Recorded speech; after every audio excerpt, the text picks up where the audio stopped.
Assalamualaikum warahmatullahi wabarakatuh. Waalaikumsalam. Salam kemanusiaan. Jumpa Salam lagi kemanusiaan. dengan saya, Coach Fajar dari Komite Kemanusiaan Indonesia. Kali ini kita bertemu dalam suasana yang cerah di petang hari di kawasan Kabupaten Tangerang, tepatnya di kediaman Abah Haji Komar. Assalamualaikum warahmatullahi wabarakatuh. Salam kemanusiaan. Terima kasih Abah atas sambutan yang telah diberikan kepada kami dari Komite Kemanusiaan Indonesia. Abah, saya ingin menyampaikan dalam sesi kali ini bahwa Komite Kemanusiaan Indonesia concern pada isu-isu kemanusiaan, termasuk dalam penyakit yang banyak saat ini melanda umat manusia, yaitu kanker. Dan dalam rangka Hari Kanker Sedunia yang setiap tahun diperingati pada tanggal 4 Februari, tahun ini ditetapkan tema bahwasanya masyarakat diharapkan menjadikan momen tahun ini adalah sebuah momen untuk menyadarkan masyarakat bahwasanya kanker itu adalah suatu penyakit yang harus disadari bersama, bahayanya, resikonya, maupun cara-cara pencegahannya. Dan Abah, mohon maaf mungkin kali ini Abah kami mohon untuk menjadi seorang yang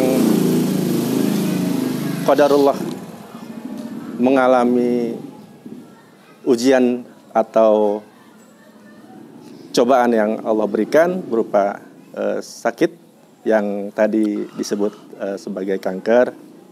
Mungkin nanti Abah bisa menyampaikan bagaimana hal itu bisa terjadi. Assalamualaikum Abah. Waalaikumsalam warahmatullahi. Bagaimana kondisi Abah sekarang? Fajar. Ya Abah. Abah minta izin terharu dulu ya. Iya Abah, maaf mohon maaf kalau ini membuat Abah kembali bersedih. Apa sebutan untuk pemirsa? Sahabat kemanusiaan. Sahabat kemanusiaan. Abah Komar bukan sedih karena kanker. Hari ini hari spesial, yang datang ini anak spesial. Fajar adalah putra kandungnya Haji Kimung Abdurrahman. Teman, saudara, seperti saudara sekandung. Abah sangat terharu dan bangga kehadiran Fajar. Luar biasa. Maaf ya Fajar, Om ingat Bapak. Ya, mohon maaf Abah. Jadi Fajar, ketika Abah divonis oleh tim dokter, Abah terkena serangan penyakit kanker ganas stadium 4C. Stadium 4C, luar biasa kan? Ada sebutannya Abah ya? Iya, kanker ganas. Betul. Kanker apa sih bahasa Inggrisnya, bahasa Latinnya itu pokoknya bagian usus. Bagian usus. Kanker ganas stadium 4C. 4C. Langsung. Itu yang paling tinggi ya? 4C. Abah sempat nanya sama Bu Dokter, salah satu anggota tim dokter. Dokter maaf, ada nggak stadium yang lebih tinggi lagi 4D misalnya? Ada Pak Haji, tapi udah 4 udah mati orang katanya. Oh, Masya Allah. Tapi ketika Abah dinyatakan divonis kanker 4C bagian usus besar, apa yang dinyatakan, apa yang Abah nyatakan? Sahabat kemanusiaan, Abah menyatakan dengan tulus ikhlas, terima kasih ya Allah, kau sudah berikan mata kuliah hari ini padaku, dan aku akan selesaikan. Aku akan tempuh ujian akhir semester dengan nilai terbaik di hadapanmu. Artinya, ini bagian dari School of Life, sekolah kehidupan Abah, dan mata kuliah ini harus selesai, dan nilai terakhir rapot kehidupan Abah itu harus baik. Nilai yang terbaik. Jadi saat Abah divonis itu tentu sebelumnya ada prosesnya, ada gejala-gejalanya, ada rasa sakit yang dialami. Melilit yang nggak tahan. Itu mungkin Abah bisa cerita sehingga masyarakat bisa mengetahui kalau mengalami rasa sakit atau gejala yang Abah alami, mereka juga bisa waspada. Melilit, muter-muter melilit, dan sepertinya mau BAB besar tapi nggak ada yang keluar. Sembelit ya? Sembelit, melilit, sembelit sampai ke hulu hati karena takut nyerang itu apa sih namanya nih? Gas itu asam lambung.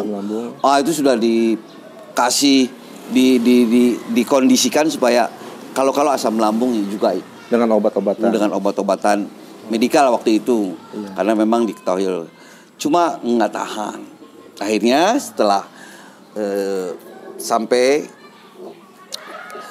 ngobrol dengan keluarga dan rundingan, dilakukan proses apa istilah kedokterannya, pokoknya berobat jalan ya, hampir 2 minggu 3 minggu. Akhirnya Pak Haji harus scan. Itu yang terakhir supaya lebih detail. Scan di bagian yang melilit dan seluruh dan seluruh badan. Scan dan USG. Di situ nampak Pak Haji kanker ganas stadium 4C, harus dieksekusi.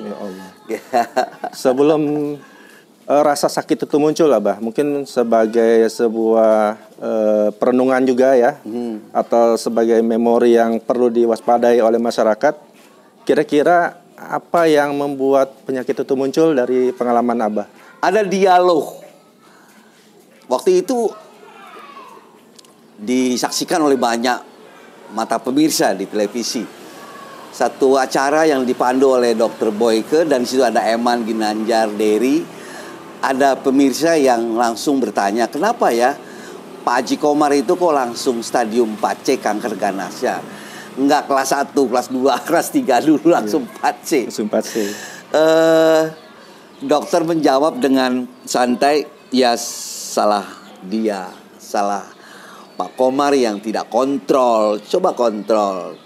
Waktu ada fasilitas yang tersedia, Abah setiap tahun dari 2004 sampai 2009, dari 2009 sampai 2014 kan Abah sempat jadi pejabat tinggi negara. Oh iya. Ya, DPR RI, walaupun badannya nggak tinggi tapi pejabat tinggi. Iya. Setahun 2 kali Pak Jar. Oh iya. Setahun 2 kali general check up. Dan dibiayai oleh negara karena pejabat tinggi negara waktu itu. Jadi di situ pentingnya general check up ya. Kontrol. Nah, dari mulai pensiun sampai dengan pensiun 2015 sampai 2020 2021 kenanya kan. Berapa tahun itu? 5 tahun lebih kan. Nggak ada sekalipun ke dokter. Tidak kontrol. 1. Kedua, Pak Haji tahun ini pola makan buruk ya. Pola makan buruk ya. Pola makan. Jadi lifestyle. Pola makan buruk. Udah muka buruk, pola makan buruk lagi. Dokter gitu. Jadi hari ini Abah masih konsisten dan komitmen untuk tidak mengkonsumsi menu makan yang mengandung pengawet. Ada rumusnya ya. 4P. Pengawet, penyedap, pewarna, pemanis buatan. Sama P yang kelima, pren. Nggak boleh makan pren juga. Nggak boleh makan teman ya. Teman-teman sahabat kemanusiaan, ingat itu. Pren. Ulangi, Abah. Pertama Benu pengawet. makannya mengandung pengawet. Pertama pengawet. Pengawet. Kedua Penyedap. penyedap ya, penyedap buatan ya, pertama. Penyedap buatan. Kemudian ketiga pemanis buatan. pemanis buatan ya. Pewarna. Pewarna. Keempat pewarna. Ya. Yang satu pren. 5 berarti. Terus Abah tanya, Iya. dokter kalau daging kambing boleh nggak? Oh. Boleh, tapi di sop, ditumis, jangan dibakar. Jangan dibakar. Karena yang daging hewan apapun yang dibakar itu areng yang perantara pembakarannya itu yang memicu sel kanker hidup. Ini keterangan yang Pak dokter Dari bilang. dokter Dari ahli. dokter ya. Ingat sahabat kemanusiaan, bahwasanya di antara yang menyebabkan atau menstimulan munculnya atau menyebarnya kanker itu adalah Hidupnya adanya sel kanker ganas. hidupnya sel kanker ganas itu adanya bakaran itu ya, bekas bakaran. Tapi mungkin Yang dibakar, menu makan yang dibakar. arangnya itu ya. Arangnya. Kalau Jadi, dagingnya jangan dibuang, arangnya yang dibuang. Ikan boleh, boleh. Digoreng boleh. Digoreng boleh, dokter. Boleh, tapi minyaknya harus jelas. Beli sendiri. Jangan beli goreng burung, goreng bebek, goreng ayam di pinggir jalan. Goreng di situ. Kadang-kadang kan suka kelihatan udah hitam Ya. minyaknya. Bawa aja ke rumah, beli minyak yang jelas, yang bersih. Oh iya. Itu aja. Goreng. Jadi boleh makan ikan, boleh. Hewan potong ayam, bebek, kambing, sapi, kerbau boleh. Jadi bukan berarti anti makanan pinggir jalan, selama itu bersih, Ya. selama itu higienis, mangga, silahkan. Tapi kalau ada yang kotor, ada yang tidak higienis, nah itu yang harus diwaspadai. Kalau Pak Haji mau yang gurih-gurih, ayam kampung bisa kan direbus pakai kaldu, dibikin kaldu dengan bumbu alamiah. Itu gurih katanya. Jadi mau izin boleh kan nyebut vetsin tuh. Kan itu buatan. Jadi penyedap alamiah. Misalnya bikin kaldu dari ayam kampung yang direbus. Tuh, ya. Diambil minyaknya itu. Gurihnya alamiah. Gurihnya gitu. Gitu. Jadi Abah kan sudah mengalami ya, dan mungkin sekarang sedang dalam juga kontrol ya. Itu dari sisi medikal. Dari segi medikal. Menu makan. Tapi yang paling krusial ini Fajar, kesembuhan dari teman-teman saudara-saudara kita yang terserang kanker apapun. 75% sampai 80% secara psikologis ditentukan oleh mindset kita. Oh, cara berpikir, cara membangun mindset sehat. mindset sehatnya. Om selama menderita ini nggak mau ngerasain capek. Semua jadwal Om masih ngajar di kampus. Nerima jadwal ceramah. Jadi Abah ngajar di berbagai perguruan ya. Abah ada ngajar di perguruan tinggi. Panggilan tausiah. Oh, ceramah ya. Nggak ditolak dimanapun. Terus kegiatan sama 4 sekawan, ngisi konten YouTube dan lain sebagainya, nggak ditolak. Jadi nggak ada capeknya ya Pak Komar. Bodo amat, nggak pikirin tuh. Yang penting tadi mindset ya. Mindset sehat. Karena kalau kita konsentrasi nggak ada kegiatan kesini. Iya. Apa yang menjadi dasar? Abah lihat ketika di kemoterapi kan 2 minggu sekali harus bagaimana kemoterapi. tuh kalau kemoterapi kejadiannya gimana? Untuk share pengalaman. 36 jam. 36 jam diinfus. Dimasukkan cairan obat yang sangat keras untuk membunuh sel kanker. 2 malam 3 hari. Iya, iya. Di RSUD. Abah lihat mentalnya rata-rata terpuruk. Down semua ya. Drop. Orang yang sedang itu. Karena dia merasa kanker, apalagi udah kanker tidak ada ganas, harapan, gitu kan. sedih ya. Sedih apa itu yang membuat. Jadi harus tetap gembira. Nah, dampak medikal dari cairan obat yang sangat keras masuk ke dalam tubuh kita ini. Iya. Satu, dampaknya mual, Fajar. Oh, mual ya. Mual. Sangat amat mual sekali gitu. Biasanya terganggu nafsu makannya. Itu yang kadang-kadang berdampak juga, dia udah mual, dia ikutin mualnya, akhirnya nggak ada asupan makanan, mati urusannya. Oh iya. Ada teman Pak Haji. Cara mengatasi gimana tuh, Abah? Mualnya itu? Bicara sama keluarga. Kan ada obat yang harus cairan misalnya yang harus diminum dulu untuk meringankan rasa mual, iya. supaya bisa makan. Terus bicara sama keluarga, rasanya enak kalau makan yang agak panas, tumis, terus agak pedes supaya masuk. Iya. Alhamdulillah, gitu. Saya ingin tentang mual tadi, Abah. Kan orang kadang-kadang nyerah ya dalam kondisi mual tuh, Banyak malah ngikutin mualnya.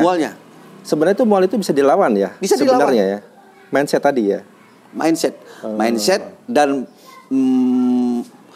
meng-create menu makan yang murah, sederhana tapi bisa masuk. Iya. Misalnya tumis.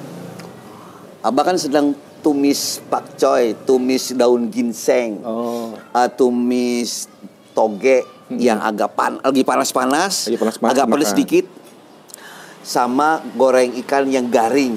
Misalnya goreng ikan lele garing, tapi agak-agak kental bumbunya, sehingga direndam dulu, baru digoreng garing. Masuk 2 piring juga, asik-asik aja. Jadi sahabat kemanusiaan, ini masalah mual nih. Kebanyakan apapun penyakit sahabat semua, kalau mual jangan kalah dengan kondisi. Jadi satu mindset, kedua meng-create makanan yang murah meriah tapi bisa masuk ke dalam. Jadi harus kreatif untuk menciptakan suatu kondisi di mana kita tetap bisa makan. Jangan kalah dengan rasa mual. Terus kanker yang payudara nih. Abah kan udah di awal, Pak Haji jangan kaget ya nanti kemoterapinya 12 kali, 2 minggu sekali. Berarti kan 6 bulan. Siap dokter, mental saya siapkan untuk 6 bulan ke depan. Jangan kaget ya Pak Haji nanti kurus kering, hitam, rontok rambutnya botak. Sebagai dampak itu ya. Dampak kemoterapi. Ya siap dokter. Nggak ada urusan tuh. Abang nggak rontok. Iya betul. Makan biasa aja, berat badan nambah, makanya pada bingung. Pegawai kemoterapinya, petugasnya tuh. Saya puluhan tahun Pak Haji di sini kerja, baru nemuin orang gila satu kayak Pak Haji gitu. Rontok kagak, menghibur tetap, makan utuh katanya. Ya emang pikirin penyakit, masa gue pikirin penyakit sih? Berarti penting sekali tuh mindset ya, gitu. Mindset yang kita miliki. Ya. Jadi kan apapun bisa kita lakukan, apapun bisa kita capai sepanjang pikiran kita mengatakan bisa. Yang tidak bisa itu adalah kata-kata tidak bisa itu sendiri. Itu kan psikologi.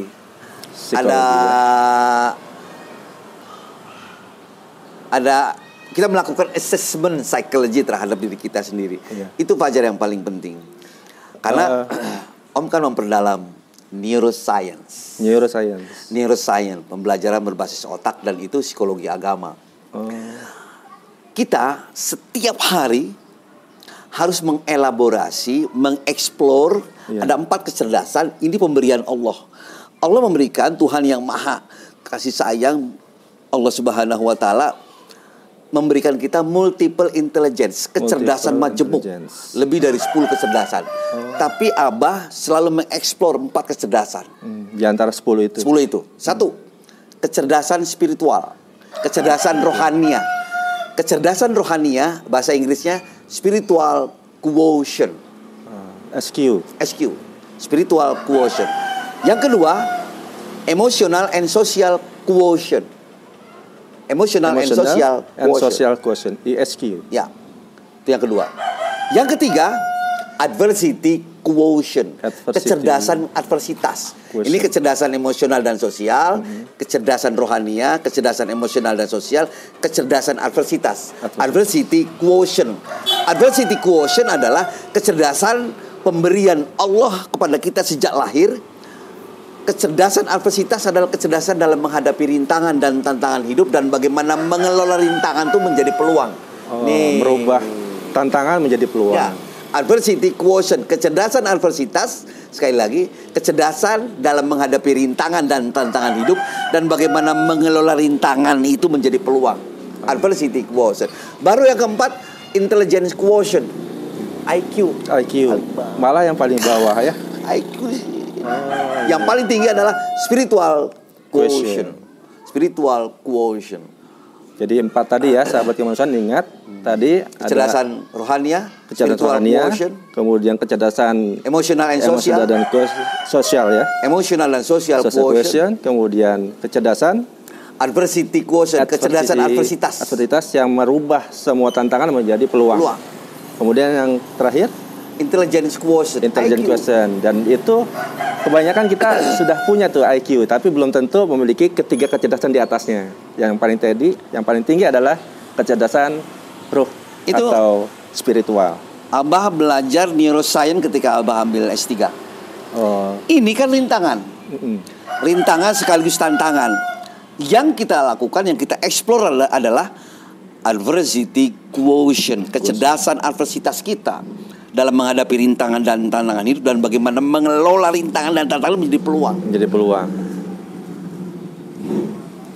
Jadi kita dapat nilai plus dalam rapat kehidupan kita. Ya. Allah kasih nilai itu, Pak Jar. Ya. Masya Allah ya. Luar biasa. Abah. Dok, panjang umur kamu. Gitu kan, ketok palunya Allah gitu. Dengan ikhtiar manusia dan semua keputusan ada di biar Allah lihat gitu. Kita upaya gitu. Jangan pasrah, karena pasrah ikhlas itu kan ada dua, Pak Jar. Ada ikhlas yang rasional, ada ikhlas yang tanpa reserve. Ikhlas yang rasional yang mana? Suatu ketika ada sahabat Rasul masuk ke dalam masjid. Ditegur oleh Rasul. Kamu mau ngapain? Aku mau sholat ya Rasulullah. Kamu kan bawa ontak di depan. Ikat dulu ontak lo. Ontakmu nanti diambil orang lo. Tidak Rasul. Aku sudah ikhlas dan tawakal kepada Allah. Bukan begitu. Ikat dulu ontakmu, baru kau sholat. Jadi suruh ikat dulu ya. Perkara beres sholat, begitu keluar ontakmu udah diambil orang, kau jangan menyesal. Kau sudah berusaha menguncinya. Kunci dulu tuh warung, kunci dulu tuh rumah, baru kamu tidur. Perkara bangun tidur, warung udah dibongkar orang, jangan nyesel. Lu udah berusaha menguncinya. Karena sudah berusaha. Itu yang disebut ikhlas yang rasional. Ikhlas yang tanpa reserve. Ketika sudah di atas saja, nggak boleh ingat siapa-siapa lagi kecuali fokus gitu. Kan di depan juga udah ngomong tuh, inni wajjahtu wajhiya lilladzi fataras samawati wal ardh. Masya Allah. Tapi lu pasti inget bini lu sama anak-anakku. Pergilah gitu. Katanya ngadep gue, tapi lu masih inget bini lu sama anak-anakku. Yang nggak boleh dimadu itu Allah. Dan Abah katakan, terima kasih Allah, aku terima ini mata kuliah untukku. Nah sekarang Abah, dari tadi kan tentang flashback ke belakang, tentang adanya fenomena pola makan yang buruk, kemudian kontrol kurang ya, itu pentingnya mungkin bagi masyarakat untuk senantiasa menjaga kesehatan. Dan faktor hereditas ada, Pak Jar. Apa itu? Faktor hereditas itu faktor keturunan. Ada 10-15% memang. Tapi itu tidak menempati yang utama kan? Terutama kan tadi kita ya. Bisa upaya. Kita bisa upayakan untuk menghindari itu ya. Bisa. Dengan lifestyle, pola hidup yang sekarang Abah kan sudah mengalami dan iya, makasih. Ya, sahabat kemanusiaan, kita minum dulu. Sahabat kemanusiaan. Luar biasa dia. Ya, alhamdulillah. Abah, kita bergembira bisa mendapatkan sharing yang sangat bermanfaat dan penting sekali. Sama-sama, Pak Jara. Tadi tentang flashback ke belakang mengenai kira-kira menjadi penyebab sakit Abah ya. Kemudian fase kedua, bagaimana Abah menghadapi atau melewati masa-masa sulit itu. Kemudian yang sekarang ini, Abah sudah kabarnya sudah menyelesaikan tadi ya masa-masa sulit dan ada hasilnya ya. Bagaimana tentang hasil dari sakit Abah itu sebagai pembelajaran? Alhamdulillah, sahabat kemanusiaan, dari 12 jadwal kemoterapi selama 2 minggu sekali, artinya 6 bulan, Abah baru menyelesaikan 9 kemoterapi. 9. Tapi memang komitmennya Pak Haji nanti begitu 6 atau 7 kali kemoterapi kita scan ya. Surprise. sudah bersih. Alhamdulillah. Sel kanker ganas Abah sudah bersih, sih. Berkali-kali Abah tanyakan sama tim dokter dari anggota tim dokter yang ada, termasuk ketua timnya, sudah bersih. Untuk lebih meyakinkan, khawatir ada sel kanker ganas yang menyebar ke daerah toraks, paru-paru. Toraksnya kita scan lagi ya Pak Haji nanti minggu depan. Sudah. Oh, sudah dijadwalkan. Sudah. Oh, sudah di scan. Oh. Scan sudah. Hasilnya bersih, sih. Alhamdulillah. Ya. Bersyukur bahwa Abah sudah dinyatakan bersih. Barakallah. Semoga artinya tetap sehat. Abah menerima mata kuliah ini, dipelajari, dan UASnya sudah dilalui, ujian akhir semester. Abah tinggal nunggu ponten nilai dalam rapot dan menjaga ya. Dan itu tetap Allah Subhanahu wa taala. Betul. Dok, tinggal nunggu rapot.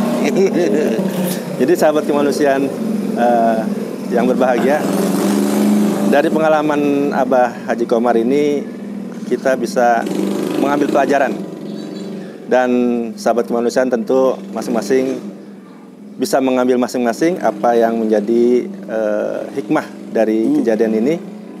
Dan mungkin satu hal lagi sebagai motivasi ya, baik kepada masyarakat yang tidak terkena ya, bagaimana mereka mensikapi bila ada keluarganya yang mengalami sakit itu, atau bahkan kepada orang yang mengalami langsung penyakit ini. Mungkin Abah bisa memberikan dua hal tadi, yaitu kepada masyarakat atau keluarga yang keluarganya mengalami, maupun kepada yang bersangkutan yang mengalami langsung. Baik.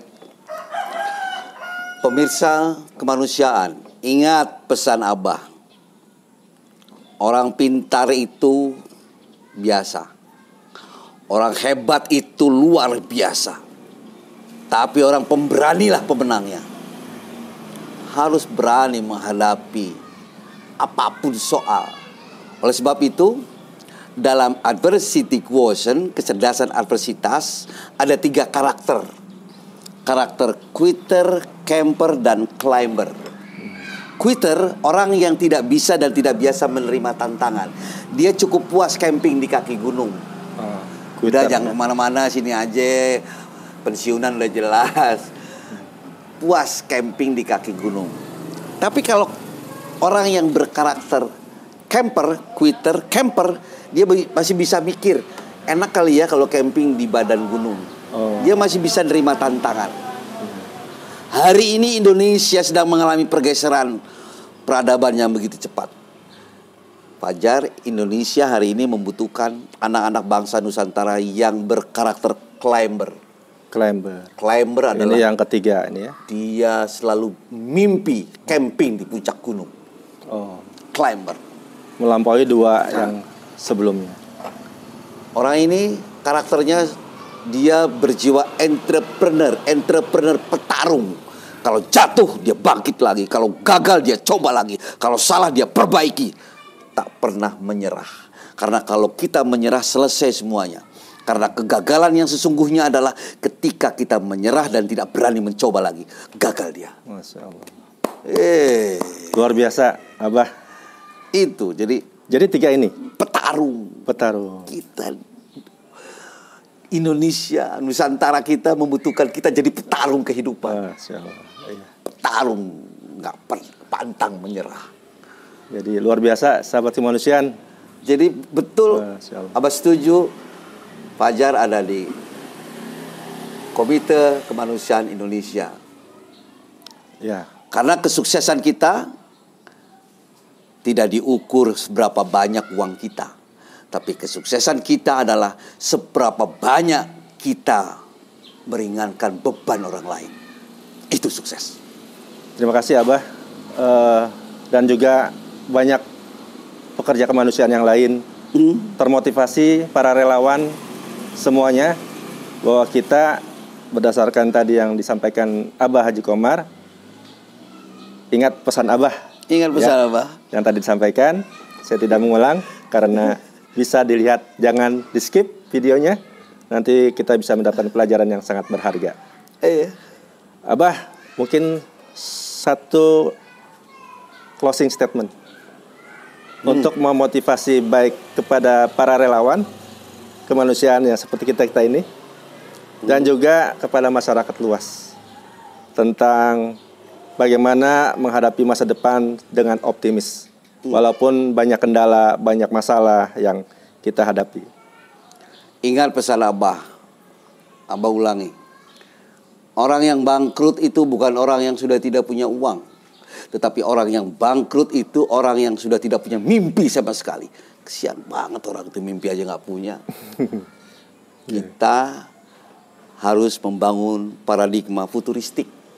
Berpikir tidak setahun 5 tahun ke depan, tapi berpikir 25-50 tahun ke depan. Baik, terima kasih. Abah, mudah-mudahan ini menjadi amal jariah karena yang Abah sampaikan berupa ilmu yang sangat bermanfaat pastinya. Sama-sama lah. Sahabat kemanusiaan yang tentu berbahagia. Ya, kita tambah bahagia lagi mendapatkan fenomena, mendapatkan fakta bahwasanya Abah Haji Komar yang mengalami sakit itu bisa bangkit, bisa keluar dari masalah. Kenapa kita tidak? Kenapa masyarakat yang mungkin saat ini sedang sakit, sedang mengalami kerundungan, mengalami masalah, ya, kita bisa bercermin dari pengalaman Abah Haji Komar, bagaimana beliau bisa melewati itu semua dan menghadapi masa-masa yang ke depan yang lebih cerah lagi, lebih positif lagi, lebih bermanfaat lagi bagi sesama.